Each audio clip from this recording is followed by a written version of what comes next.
Haleluya. Shalom, selamat pagi. Saudara-saudara yang dikasih oleh Tuhan, kekasih-kasih Tuhan dimanapun juga kita berada. Kita bersyukur kalau hari ini kembali kita bisa mengikuti pertemuan raya GSKI Kana Cirebon ini. Saya bersyukur bahwa kita diberi kekuatan, kesehatan, dan dimanapun kita berada. Mari kita belajar kebenaran firman Tuhan. Yang hari ini saya akan bawakan dengan satu judul tanggung jawab. Mari kita buka dulu firman Tuhan yang terambil di dalam Kejadian pasal yang kedua, ayat yang ke-15 sampai ayat yang ke-16. Kejadian pasal yang kedua, ayat yang ke-15 sampai dengan ayat yang ke-16, demikianlah firman Tuhan. Tuhan Allah mengambil manusia itu dan menempatkannya dalam Taman Eden untuk mengusahakan dan memelihara taman itu. Lalu Tuhan Allah memberi perintah ini kepada manusia. Semua pohon dalam taman ini boleh kau makan buahnya dengan bebas. Tetapi pohon pengetahuan tentang yang baik dan yang jahat itu, janganlah kau makan buahnya. Sebab pada hari engkau memakannya, pastilah engkau mati. Saudara kasih di dalam Tuhan, di dalam sejarah penciptaan manusia, ada hal-hal yang unik pada saat Allah menciptakan manusia. Sejak semula Allah merancang manusia itu sempurna, berkodrat ilahi, artinya makhluk kekal. Sejak Allah menciptakan manusia, sebelum menciptakan manusia, Allah juga bersidang dulu dan berkata, baiklah kita menciptakan manusia. Karena ada hal yang unik, ada satu rancangan Allah yang khusus yang Tuhan siapkan untuk manusia. Dan kalau kita baca di dalam kitab Kejadian, manusia diciptakan itu berbeda, tidak seperti pada saat Allah menciptakan binatang. Manusia diciptakan oleh Allah dengan kreasi tangan Allah sendiri. Manusia diciptakan Allah, lalu setelah jadi dengan kreasi tangan, maka Allah mengembuskan nafas kehidupan.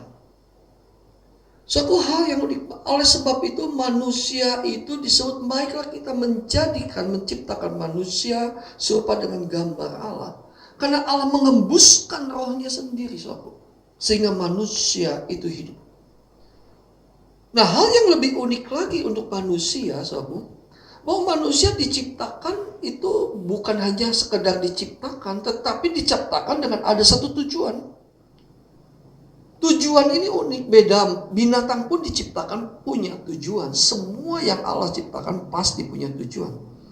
Tapi khusus manusia ini, Allah memberikan satu tujuan yang unik. Kenapa? Karena Allah menciptakan manusia bukan hanya sekedar diciptakan, hanya sekedar manusia itu ada, tetapi manusia itu diciptakan itu dengan sebagai manusia yang hebat, manusia yang memiliki pikiran, manusia yang bisa berpikir, manusia yang berkodrat ilahi. Di dalam Kejadian pasal yang kedua, ayat yang ke-15 sampai dengan ayat yang ke-16, kalau kita perhatikan, Tuhan Allah mengambil manusia, menempatkannya dan mengusahakan, memelihara, lalu memberikan perintah. Artinya, saudaraku, pada saat manusia itu diciptakan dan setelah manusia itu jadi dan setelah manusia itu diberikan roh hidup daripada Allah, maka ada satu hal yang harus kita sadari. Allah sejak manusia itu hidup, maka Allah memberikan tanggung jawab kepada manusia itu. Dan Allah memberikan pilihan yang kehendak bebas kepada manusia itu. Allah memberikan sekehendak bebas dan suatu tujuan bahwa manusia itu sendirilah yang menentukan masa depannya. Kasih dalam Tuhan, Allah memerintahkan kepada manusia, beri nama, berikan mereka nama. Itu luar biasa, bahwa Allah menciptakan manusia itu hebat dan manusia itu Dan sejak Allah sudah memberikan bermacam-macam nama yang saya kata mungkin tidak ada yang double. Kenapa? Karena Allah menciptakan manusia itu unik, khusus. Dan ini perlu tanggung jawab itu, saudara. Jadi Allah memberikan perintah. Lalu Allah memberikan satu konsekuensi kalau melanggar perintah itu. Nah, yang uniknya saudara, yang uniknya sekali bahwa kalau Allah memberikan perintah, maka dia hanya memberikan perintah satu kali. Nah, ini unik. Kenapa? Kenapa hanya satu kali Allah hanya berkata, jangan makan, kalau kau makan pasti mati. Kenapa waktu Hawa mau mengambil buah itu, lalu memberikannya kepada Adam, kenapa Allah tidak pernah mencegah? Karena Allah sejak semula memiliki satu tatanan, memiliki satu rencana kepada manusia, bahwa manusia yang diciptakan adalah manusia yang bertanggung jawab. Allah tidak ingin menciptakan manusia itu seperti robot. Sudah tahu kalau robot itu adalah satu sosok yang memang taat, yang bisa taat, tetapi ketaatannya hanya berfungsi kalau ada perintah. Dan hanya melakukan perintah itu tok saja. Dan perintah itu harus berulang-ulang tentunya. Dan Allah tidak mau menciptakan manusia itu seperti robot. Yang anehnya pada akhir zaman ini, banyak pria-pria menikah sekarang bukan tidak ingin menikah dengan wanita, manusia wanita, tetapi menikah dengan robot. Wanita yang menjadi robot. Kenapa? Karena saya pernah membaca satu berita, kenapa banyak pria di luar negeri, tidak ada di Indonesia. Katakan, saya gak mau menikah lagi dengan manusia, tapi saya ingin menikah dengan robot. Karena gampang, kalau robot itu tidak pernah komplain. Kalau robot itu tidak pernah mengeluh. Robot itu selalu taat. Tapi yang uniknya kenapa Allah tidak ciptakan manusia itu seperti robot? Karena Allah mau menciptakan manusia itu mulia. Allah mau menciptakan manusia itu berakhlak tinggi. Allah mau menciptakan manusia itu adalah manusia yang bertanggung jawab. Oleh sebab itu kalau Allah memberikan perintah atau Allah memberikan peringatan cuma satu kali. Dan selanjutnya adalah terserah kepada keputusan manusia itu sendiri apakah mau melaksanakannya atau tidak. Karena Allah menciptakan manusia itu makhluk yang bertanggung jawab, saudara kasih dalam Tuhan. Maka jangan heran pada saat sekali manusia jatuh ke dalam dosa, Allah tidak mencegah. Dan hal yang luar biasa adalah Allah sangat menghargai keputusan yang dibuat oleh manusia. Allah sangat menghargai keputusan itu. Allah tidak mau intervensi untuk setiap keputusan manusia. Dan Allah sangat menghargai. Tapi jangan lupa, setiap keputusan, setiap pilihan yang dibuat oleh manusia ada tanggung jawab. Dan ini makhluk yang mulia ini, yaitu manusia, diciptakan oleh Allah dengan tanggung jawab. Sejak awal penciptaan Allah sudah memberikan tanggung jawab ini. Ya, contoh-contoh di dalam Alkitab banyak, contohnya adalah Imam Eli.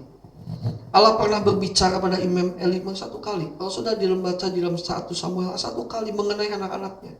Dan Allah kok tidak bertindak ketika anak-anak Imam Eli berbuat kejahatan. Kok Allah diam saja? Bukan berarti Allah tidak bisa atau tidak mau bertindak, tetapi Allah punya tatanan. Allah menciptakan manusia. Oke, saya sudah memberikan peringatan.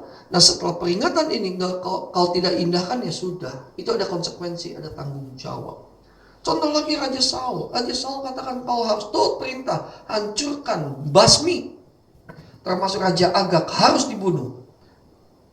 Tapi pada saat Saul menyelamatkan Raja Agag, Allah tidak mencegah. Pada saat Saul datang ke dukun di Endor, Allah tidak mencegah. Karena Allah menciptakan manusia itu, manusia bertanggung jawab, saudara. Dan Allah tidak akan pernah intervensi hal ini. Dan hal yang unik lagi, contoh di dalam Alkitab tentang Daud. Kalau kita perhatikan, kenapa ya Allah tidak mencegah Daud yang disebut biji matanya Allah, kesayangannya Allah, kok Allah tidak mencegah ya Daud waktu dia ngintip Batseba mandi? Bahkan kenapa Allah tidak mencegah Daud? Bisa saja mungkin melalui pengawalnya atau dan sebagainya. Kok Allah tidak mencegah bahwa Batseba itu dipanggil ke rumahnya? Kok Allah tidak mencegah? Bahkan yang sangat luar biasa, kenapa Allah tidak mencegah Batseba hamil? Kenapa Allah biarkan itu? Karena Allah sudah, sebetulnya Daud sudah seharusnya mengerti akan apa yang tidak boleh, apa yang boleh, yang Allah larang maupun Allah yang tidak dilarang oleh Allah. Karena manusia itu makhluk yang cerdas, sebetulnya. Manusia itu adalah makhluk yang bermoral, yang berakhlak. Dan manusia yang serupa dengan gambarnya, yang segambar dengan dia. Kalau saudara di dalam Alkitab ada orang-orang juga yang berhasil, dan Allah tidak. Bahkan kalau saudara perhatikan Yusuf, kapan Allah mengajar Yusuf untuk tidak berbuat dosa? Saya percaya pasti Yusuf pernah mendengar berita tentang kebenaran ini. Saya pernah membaca di dalam satu artikel bahwa Yusuf pernah diajar langsung oleh yang namanya kakeknya, yaitu Ishak. Tapi hanya begitu Yusuf mendengar itu, selanjutnya tidak ada yang mengajar lagi, Pada kesempatan Yusuf pada saat itu adalah kalau dia mau naik tingkat, kalau dia mau untuk mendapat kehormatan di Mesir pada saat itu, dia gampang aja ambil hati istrinya Potifar. Gampang aja. Karena kenapa? Istri Potifar yang suka kepadanya. Tapi karena Yusuf mengerti bahwa hal ini bukan kebenaran di hadapan Allah, maka Yusuf tidak mau melakukan itu. Dan Allah tidak mencegah juga waktu itu. Batseba sudah menunggu di kamar. Lalu Yusuf datang ke kamar itu dan Allah awas, hati-hati. Allah tidak memberikan peringatan. Tapi begitu istri Potifar menggoda dia lari. Dia tidak peduli bajunya tertinggal, pokoknya dia lari. Dan yang luar biasa, dia tidak juga membela. Dia dijebloskan ke dalam penjara, dia terima itu semua. Allah tidak mencegah. Ya contoh lagi Daniel, Sadrak, Mesah, Abednego. Saya tidak lihat di dalam Alkitab bahwa Allah berkata, kamu jangan nyembah itu ya, kamu gak boleh ya, enggak. Tetapi mereka dengan sendiri karena sudah mengerti dan mereka mengerti akan kebenaran, maka secara spontan katakan, aku tidak mau menyembah patung. Luar biasa saudara. Kalau kita melihat kebenaran ini, benar-benar Allah menciptakan manusia adalah manusia yang bertanggung jawab. Oleh sebab itu saudara, kita harus hati-hati atas setiap keputusan, atas setiap pilihan yang kita buat. Karena kenapa? Ada konsekuensi dan tanggung jawab yang harus manusia tanggung pada saat dia taat maupun tidak taat kepada Allah. Kita harus berhati-hati. Jika taat, konsekuensinya adalah kita memperoleh kehidupan yang kekal dan kita menjadi anggota keluarga kerajaan Allah kalau kita taat. Jika tidak taat, konsekuensinya maka kita akan masuk ke dalam kebinasaan yang kekal. Dan kita akan menjadi terbelenggu oleh dosa. Bukan lagi kita menjadi makhluk memiliki kehendak bebas, tetapi sebetulnya pada saat kita tidak taat akan kehendak Allah, kita menjadi makhluk yang terampas kehendak bebasnya. Di dalam hal penciptaan ini, kalau kita melihat seolah-olah apa yang menjadi rancangan Allah itu gagal. Yang mau menjadikan manusia itu berkodrat ilahi, tapi terhenti karena dosa. Yang menjadi kodrat, yang awalnya Allah mau menciptakan berkodrat ilahi, manusia yang benar-benar menjadi segambar dengan Allah, serupa dengan Allah. Tapi akibat dosa, maka manusia mengenakan kodrat dosa. Seolah-olah Allah gagal. Seolah-olah Allah tidak bisa melanjutkan itu. Tapi luar biasa saudara. Allah kita adalah Allah yang tidak pernah gagal. Tetap rancangan dia harus tercapai. Dan hal yang luar biasa adalah tetap Allah menghendaki manusia kembali kepada rancangannya semula. Walaupun dosa, walaupun iblis sudah membawa manusia berkodrat ilahi, tapi Allah akan berusaha bagaimana manusia dikembalikan kepada kerancangannya semula. Oleh sebab itu, itulah sebabnya kenapa Yesus datang ke dalam dunia ini, menggantikan Adam yang pertama. Rancangan Allah kepada manusia melalui Adam yang pertama memiliki supaya manusia serupa dan segambar dengan Allah. Segambarnya sudah, serupanya sedang harus ada proses. Tapi manusia Adam pertama gagal karena dosa. Dan Allah akhirnya mengutus anaknya yang tunggal, Tuhan kita Yesus Kristus, datang ke dalam dunia ini untuk menggantikan Adam yang pertama. Dan Yesus menjadi Adam yang kedua. Nah, saudara kasih di dalam Tuhan, ada hal yang unik. Sebetulnya, iblis sebetulnya hampir mirip-mirip. Bagaimana menjatuhkan Adam yang pertama, dan dia ingin jatuhkan Adam yang kedua, yaitu Yesus ini sendiri. Apa sih yang menjadi prinsip sebetulnya manusia itu jatuh ke dalam dosa? Keputusan sebetulnya, saudara. Ketaatannya kepada Allah. Waktu Adam dan Hawa ada di Taman Eden, lalu Allah berkata begini, ingat semua pohon kamu bebas makan, tetapi ada 2 pohon yang tidak boleh, pengetahuan yang baik dan jahat dan pohon kehidupan. Hawa, waktu iblis datang, semua pohon tidak boleh kau makan, bukan hanya pohon ini yang boleh makan. Iblis memutarbalikan itu. Dan sangat disayangkan, Hawa taat kepada perintah iblis, bukan taat kepada perintah Allah. Pada saat buah itu diberikan kepada Adam, Adam harusnya sadar bahwa ini salah, tetapi Adam menerima ini juga. Artinya apa, sob? Perhambaan, karena taat. Akhir perhambaan kepada Allah berubah menjadi perhambaan kepada iblis. Karena ketaatan itu. Akibatnya apa? Akibatnya Adam dan Hawa diusir keluar dari Taman Eden. Dan akhirnya kodrat ilahi lepas menjadi kodrat dosa. Nah, kalau sudah perhatikan waktu Yesus lahir dalam dunia ini, begitu pertama waktu Yesus masih bayi, iblis menggunakan Herodes untuk membunuh Yesus. Tapi akhirnya Yesus diselamatkan, dibawa ke Mesir. Tapi kalau kita lihat, pada saat Yesus akan memulai perjalanan pelayanannya, ada hal yang unik. Dikatakan di dalam Alkitab, Yesus dibawa oleh Roh ke padang gurun. Saudaraku, kenapa Yesus dibawa oleh Roh di dalam Alkitab? Bukan Yesus diajak iblis ke padang gurun. Ini hal yang unik. Seperti itu, waktu Adam ditawari oleh iblis, Hawa ditawari oleh iblis untuk makan buah itu, seolah-olah Allah diam. Karena memang Allah hanya memberi perintah 1 kali.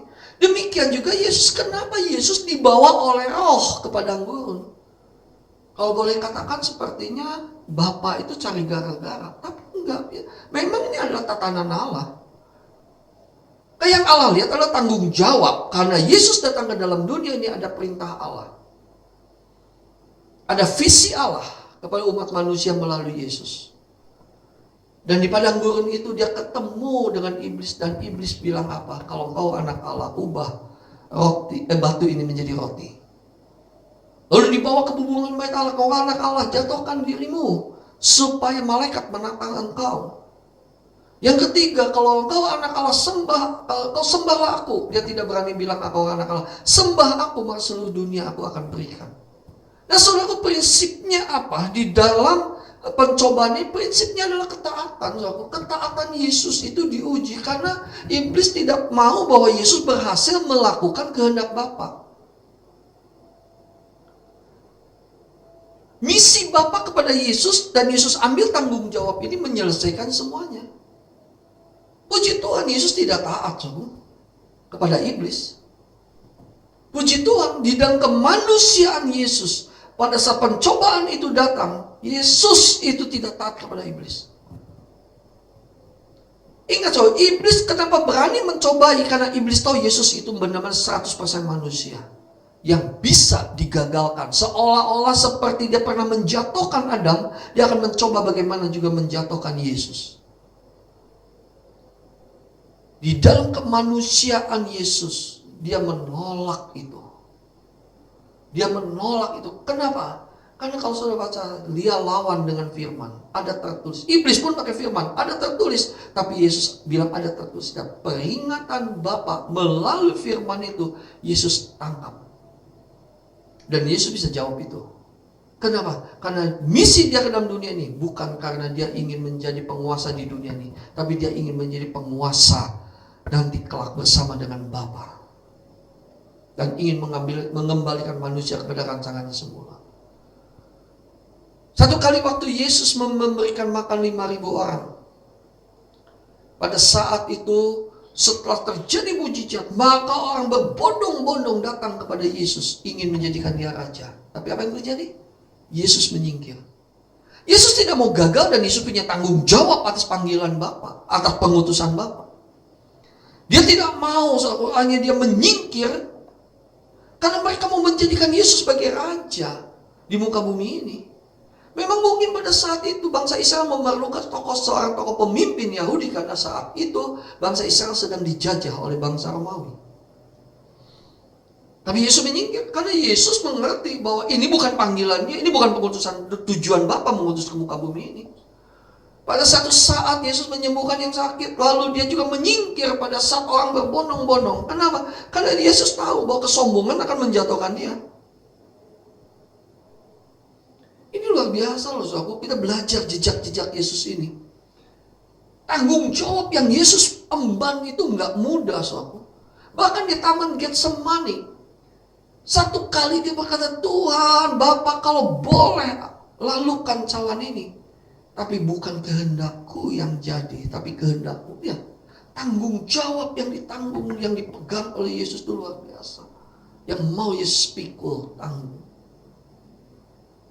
Satu kali Yesus berkata begini, waktu dia akan ditangkap, tidakkah aku sanggup memerintahkan malaikat sepertiga malaikat datang untuk menghancurkan kamu?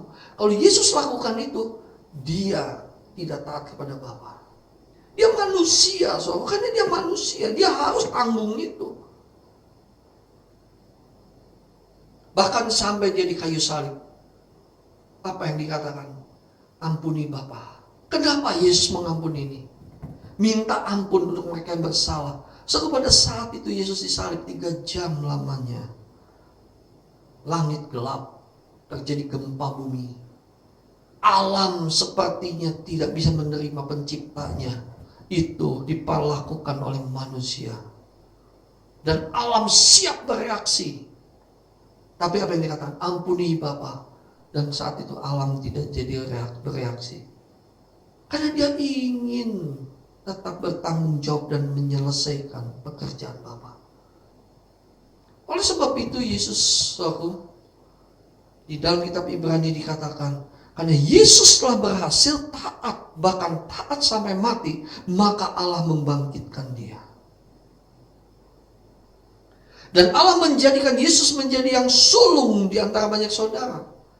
Sehingga dia menjadi batu penjuru, dia menjadi acuan bagi hidup kita, dia menjadi standar hidup kita, agar kita dikembalikan, manusia kita dikembalikan kepada rancangan Allah semula. Itulah sebabnya, saudaraku, inilah sebabnya tidak ada keselamatan di bawah kolong langit ini di luar Kristus, tidak ada. Keselamatan hanya ada di dalam Yesus. Tidak ada yang lain. Ya, kita harus mengerti tentang keselamatan itu. Karena keselamatan itu artinya adalah bagaimana usaha Allah mengembalikan manusia kepada rancangannya semula. Usaha Allah mengembalikan manusia kepada rancangannya semula. Menjadi kau memiliki kembali kodrat ilahi.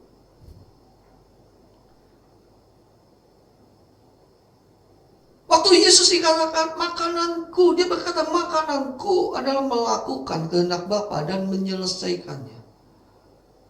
Yesus tahu bahwa ada tanggung jawab berat, tapi pada saat Yesus, ya aku mau diutus ke bumi ini Bapa, dan Bapa aku akan utus engkau sebagai manusia. Dan Yesus ngerti tanggung jawab itu saudara. Karena Tuhan menciptakan manusia itu dengan tanggung jawab. Dari sejak awal ada tanggung jawab yang harus dipikul. Oleh sebab itu saudara, waktu seperti seminggu lalu saya sampaikan tentang kasih karunia. Saudara harus perhatikan baik-baik. Kita diselamatkan betul semua karena kasih karunia. Tetapi ingat, di balik kasih karunia itu ada tanggung jawab. Tanggung jawabnya apa saudara? Kita harus menyelesaikan tujuan Bapa atas hidup kita untuk berproses sampai kita berkodrat ilahi kembali, atau serupa dengan Kristus, atau sempurna seperti Bapa, serupa dengan Kristus. Jadi pada saat kita terima Tuhan Yesus sebagai Tuhan dan Juru Selamat kita, kita diterima oleh Bapa karena kasih karunia. Ingat saudaraku, karena Tuhan Yesus ada jalan menuju kepada Bapa, kita diterima. Oke, kamu boleh masuk mendapat kasih karunia, bisa berjumpa lagi dengan Bapa. Tapi kita harus sadar, pada saat kita terima Yesus itu kita sedang masuk dalam pintu gerbang berproses menjadi serupa. Karena menjadi serupa Kristus itu ada prosesnya, tidak instan seperti membalikan tangan. Untuk berkodrat ilahi itu ada prosesnya, dan itu tanggung jawab. Pada saat kita sudah menerima kasih karunia, ada tanggung jawab menyelesaikan apa yang menjadi rancangan Bapa, yaitu apa? Berkodrat ilahi. Tidak semena-mena terima Yesus langsung masuk surga. Tidak semena-mena. Maka kita pengen katakan barang siapa menang. Ada satu proses bagaimana kita bisa menang. Menangnya apa? Kita berjuang di muka bumi ini untuk sampai serupa dengan Yesus. Nah, ini tanggung jawab yang harus kita terima saudara. Sebagai orang Kristen, kita tidak bisa tanggung jawab ini kita lepaskan. Kita hanya pengen selamatnya lalu tidak mau menjadi serupa dengan Kristus. Nggak bisa, karena prinsip kekristenannya serupa Kristus. Keselamatan itu adalah dikembalikannya manusia kepada rancangan Allah semula. Dan Allah tetap konsekuen dalam hal ini. Karena kenapa? Allah menciptakan manusia yang semula itu adalah berkodrat ilahi. Dan karena dosa, maka menjadi kodrat dosa. Dan sekarang melalui Yesus, dari kodrat dosa harus dirubah lagi menjadi kodrat ilahi. Lihat betapa Allah mengasihi manusia. Betapa Allah ingin manusia itu hidup sesuai dengan rancangannya. Luar biasa kita punya Allah. Manusia itu bukan hanya hidup yang dengan moral saja, tapi manusia harus hidup dengan berkodrat ilahi. Saudaraku kekasih dalam Tuhan, baiklah kita jangan hidup sembrono. Kita hidup jangan sampai sembrono, seolah-olah Tuhan itu tidak ada. Seolah-olah Tuhan itu tidak akan menuntut apa-apa. Saudaraku, Tuhan sudah memberikan kepada kita itu hati nurani, intuisi, supaya kita mengerti mana yang salah, mana yang benar. Tapi seringkali kita membunuh hati nurani kita dan lebih suka mengikuti keinginan daging kita. Dan jangan lupa, setiap ketaatan ada tanggung jawab yang harus kita pikul. Hiduplah yang benar, saudaraku. Hiduplah sesuai dengan kehendak Allah. Oleh sebab itu tanggung jawab itu saudara, menyangkut memilih dan membuat keputusan. Ingat, tanggung jawab itu adalah bagaimana kita memilih dan membuat keputusan. Keputusan kita hari ini menentukan kita kelak. Ya, sekali lagi, keputusan kita hari ini menentukan hidup kita kelak. Dan keputusan dan pilihan sangat ditentukan kemana arah hati kita. Soalnya kita harus membuat keputusan yang benar. Karena ada tanggung jawab yang harus kita penuhi. Kalau kita hari ini memilih yang benar, maka tanggung jawab kita harus hidup benar, maka kita akan masuk ke dalam kekekalan. Dan keputusan atau pilihan sangat ditentukan kemana arah hati kita, kemana tujuan kita, kemana keterpautan hati kita. Saudaraku, GSKI karena ini dibangun, saya bersyukur bahwa ada satu hal yang Tuhan inginkan. bahwa gereja ini dibangun bukan seperti mau bisnis. Banyak orang membangun gereja karena ingin bisnis, atau banyak orang bangun gereja karena nggak punya kerjaan. Gereja GSKI karena Cirebon ini dibangun tidak akan mau memanipulasi jemaat. Kita dengan satu keputusan pilihan apa? Membangun GSKI karena di kota Cirebon ini ingin menjadikan jemaat menjadi corpus delicti yang bertanggung jawab sebagai anak-anak Allah. Dan yang mengikuti pilar-pilar daripada sinode GSKI, itu ada 3 pilar. Pertama, kesucian. Yang kedua, LB3, langit baru dan bumi yang baru. Yang ketiga, itu tanggung jawab. Saya sudah membuat keputusan, walaupun keputusan ini keputusan yang tidak populer. Bagaimana mendewasakan jemaat dan bagaimana kita membawa jemaat serupa Kristus, sempurna seperti Bapa, serupa dengan Kristus, dan ingin dibawa kepada Bapa, ingin dibawa kepada Kristus, dan kelak menjadi anggota keluarga kerajaan Allah, dan ingin dibawa jemaat untuk masuk dalam langit baru dan bumi yang baru.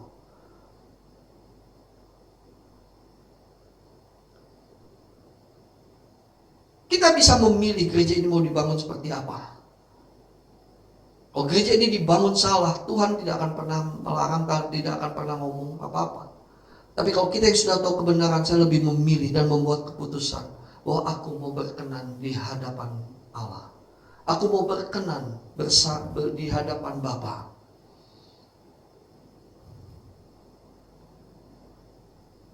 So aku kasih di dalam Tuhan, gereja ini dibangun bukan untuk mencari uang. Gereja ini dibangun benar-benar kami memiliki hati bagaimana kita membawa jemaat serupa dengan Kristus dan menjadikan jemaat dewasa di hadapan Tuhan. Tapi bukan berarti kita lepas dari tanggung jawab, saudaraku. Setelah itu seolah-olah ya tidak bertanggung jawab atas gereja ini, tidak. Saya punya tanggung jawab misi yang daripada Allah. Dan saya mau menyelesaikan. Seperti Yesus katakan, makananku ialah melakukan kehendak Allah dan menyelesaikannya. Demikian juga Tuhan memberikan satu visi kepada kami, bahwa kami mau bertanggung jawab Tuhan. Awal gereja ini bangun, perkataan waktu saya berdoa timbul dalam hati dan Tuhan berkata, maukah engkau ambil tanggung jawab ini?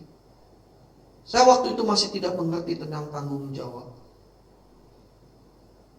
Berat sekali untuk membuat satu keputusan, ya Tuhan, aku mau ambil tanggung jawab ini. Tetapi saya membaca satu quote, dan quote itu berkata, selama kita masih bisa memilih, pilih atau tidak memilih sama sekali, dan kesempatan akan berlalu begitu saja. Saat itu saya hanya kata, oke Tuhan, aku ambil tanggung jawab ini. Setelah saya mengerti tentang tanggung jawab ini, saya tambah dikuatkan dan tambah saya sebetulnya tambah saya takut. Bisakah saya melakukan ini, Tuhan? Nah, inilah apa yang mustahil bagi Allah tidak mustahil bagi anak-anak. Dan saya percaya Roh Kudus yang akan membantu kami. Saya dengan wakil gembala dan semua tim penggembalaan dan semua para pengerja yang ada di GSKI Kana ini, saya selalu tekankan, kita harus membangun jemaat yang berkualitas, bukan jemaat yang berkuantitas. Kalau jemaat yang berkuantitas gampang, berikan firman-firman yang enak dan yang pasti itu menyesatkan. Tetapi dengan konsekuensi menjadi jemaat yang berkualitas adalah makanan-makanan yang diberikannya itu bukan makanan yang biasa, makanan yang bervitamin. Dan sekarang saya percaya, bukan berarti saya tidak menghendaki gereja itu bertumbuh secara kuantitas. Tapi saya percaya pada saat gereja bertumbuh secara kualitas, maka kuantitas akan mengikuti. Oleh sebab itu saya harus memilih dan membuat keputusan. Dan ini merupakan tanggung jawab saya di hadapan Tuhan.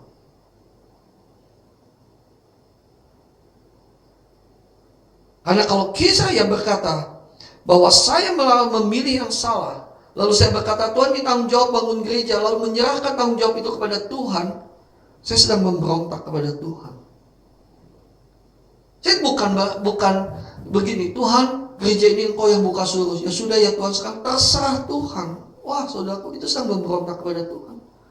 Kalau Tuhan perintahkan ini buka, ada tanggung jawab yang harus saya pikul. Ada tanggung jawab untuk semua pengerja. Ada tanggung jawab untuk semua rekan-rekan sahabat-sahabat saya yang ada dalam lingkungan GSKI Kana ini. Ada tanggung jawab yang bersama-sama dengan jemaat yang kita akan bangun gereja ini untuk benar-benar menyatakan kerajaan Allah dan mengajarkan Injil yang murni itu.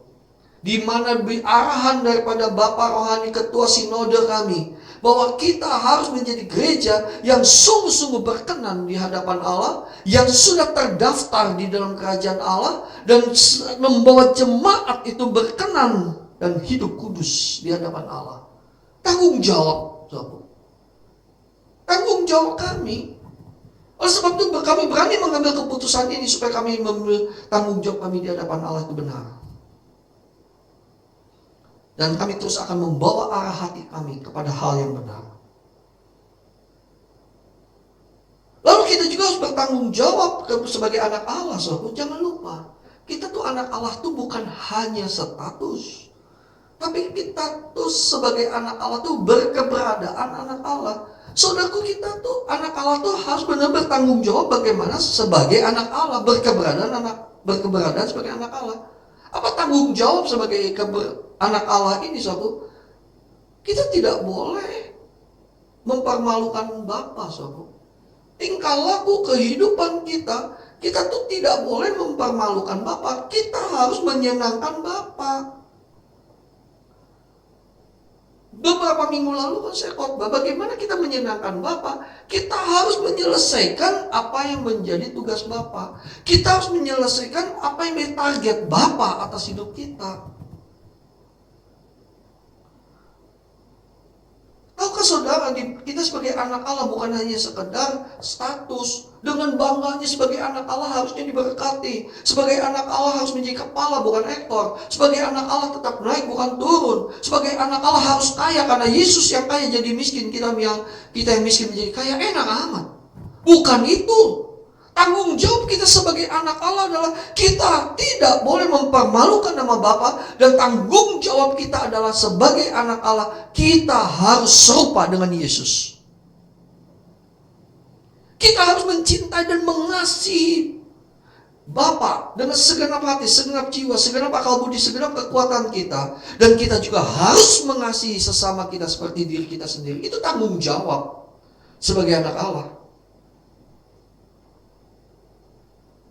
Kita harus dalam segala tindakan kita menyenangkan hati Bapa. Bagaimana kita menyenangkan hati Bapa? Ya tadi saya katakan, jangan meleset, jangan berbuat dosa. Seperti beberapa minggu lalu saya katakan bahwa kalau kita punya target dan kita tercapai target Allah, itu namanya menyenangkan hati Bapa. Tapi kalau tidak mencapai target Allah, kita sedang meleset. Dosa itu hamartia. Tidak melakukan dosa, saudara. Tidak melakukan dosa. Menyenangkan hati Allah, menyenangkan hati Bapa, itulah tanggung jawab. Perkataan kita menjadi berkat, perkataan kita tidak menyakiti orang, tindakan kita tidak mempermalukan nama Bapa. Beberapa waktu lalu, istri saya mendapat satu video itu lucu banget, bukan di Indonesia, tapi itu atau di daerah mana, di negara mana. Satu kali pendeta itu sedang seperti ini, seperti online begini, tapi mungkin rekaman juga. Dia lupa, setelah dia rekaman, dia lupa bahwa videonya dimatikan. Istrinya ada di sebelah. Dia lupa dimatikan, lalu setelah selesai dia maki-maki istrinya, bahkan memukul istrinya, dan itu jadi viral. Saya mendapat itu, saya lucu. Saya bilang, waduh, ini dia tidak punya integritas. Lalu dia berkhotbah damai, sejahtera, Allah kuasa dan sebagainya. Tapi di balik itu dia menganiaya istrinya. Apakah itu menyenangkan hati Bapa? Menyenangkan hati Bapa bukan karena berkhotbah. Menyenangkan hati Bapa bukan karena saudara baca Alkitab. Menyenangkan hati Bapa bukan hanya saudara berdoa. Betul itu adalah bagian itu, tapi yang utama menyenangkan hati Bapa adalah bagaimana hidup kita itu betul-betul mencapai targetnya Allah, yaitu menjadi serupa dengan Kristus, sempurna seperti Bapa, dan betul-betul menggenapi rancangan Allah semula atas hidup kita. Itu tanggung jawab sebagai anak-anak Allah. Saudaraku, saya berharap saya rindu selalu mengerti firman Tuhan pada pagi hari ini, dan selalu mau menghidupinya. Saudara mau mengikutinya, dan saudara mau kiranya hidup kita diubah, hidup kita benar-benar mengalami perubahan. Ayo saudaraku, kita renungkan firman Tuhan pada pagi hari ini. Apakah kita sudah menyenangkan Bapa? Apakah hidup kita sudah benar-benar mau mengambil tanggung jawab ini? Apakah hidup kita mengerti ada tanggung jawab di balik keputusan yang kita buat? Hari ini buat keputusan yang benar yuk. Selama ada waktu, selama masih ada kesempatan. Langkah kehidupan kita ini adalah kesempatan, dan waktu ini adalah waktu yang daripada Bapa. Mari kita tundukkan kepala, kita angkat pujian, dan saya undang dimanapun kita berada bangkit berdiri. Kita angkat satu pujian, angkat aku dalam kemuliaan-Mu.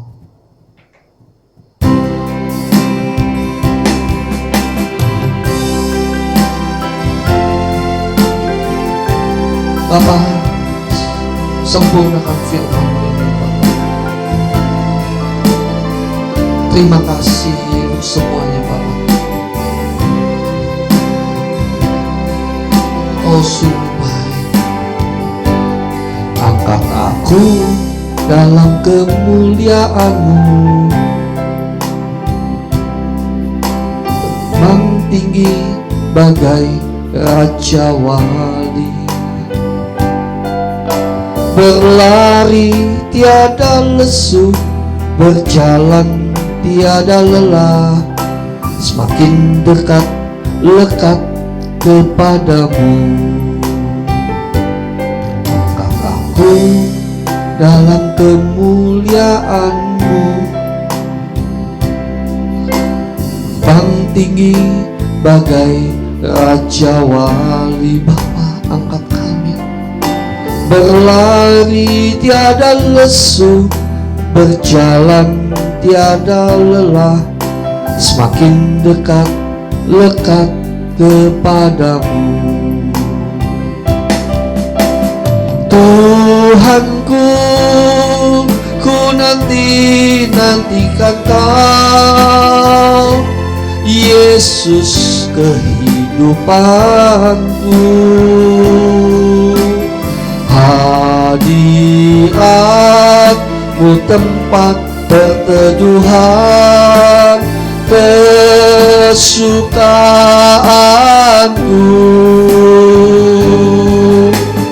Tuhanku, ku perlu pemulihan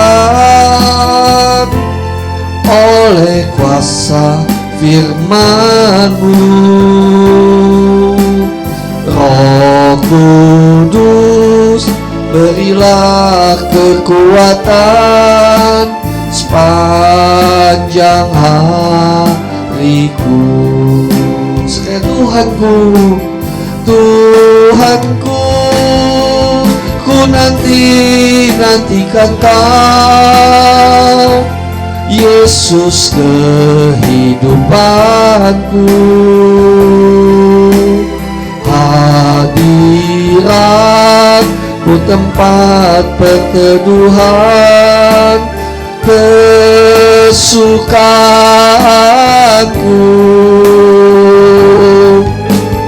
Tuhanku, ku perlu pemulihan oleh kuasa firman-Mu. Roh Kudus, berilah kekuatan sepanjang hariku. Bapa, angkat kami Tuhan dalam kemuliaan-Mu. Aku mau Tuhan menggenapi rencana-Mu.